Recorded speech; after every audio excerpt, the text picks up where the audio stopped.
রাজ্যের মহিলা ভোটাররা ভেবেছেন 3000 টাকার পক্ষে চুপচাপ ভোটটা দিয়ে দিই, যদি বিজেপি জেতে তাহলে 3000 টাকা পাবো, আর বিজেপি না জিতলে 1500 টাকা তো হাতে থাকছেই। শুনতে বিশ্বাস না লাগলেও মহিলা ভোটারদের এই রকমের অভূতপূর্ব চিন্তা রাজ্যের মহিলা ভোটকে একেবারেই ঘুরিয়ে দিয়েছে। এর পাশাপাশি নারী নিরাপত্তার প্রশ্নটাও এবারের নির্বাচনে বড় ইস্যু হয়ে উঠেছে।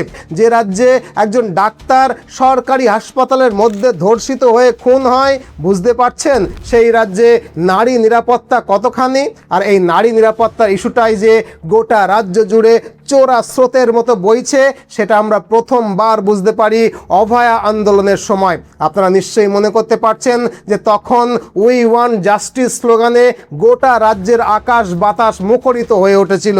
পশ্চিমবঙ্গের এমন কোনো শহর, এমন কোনো পাড়া, এমন কোনো মহল্লা বাকি ছিল না যেখানে মিছিল বের হয়নি। আর তারপর থেকেই বাংলার রাজনীতিতে মহিলা ভোটের শিফট নিয়ে নতুন করে চর্চা শুরু হয়েছিল, আপনারা সবাই জানেন।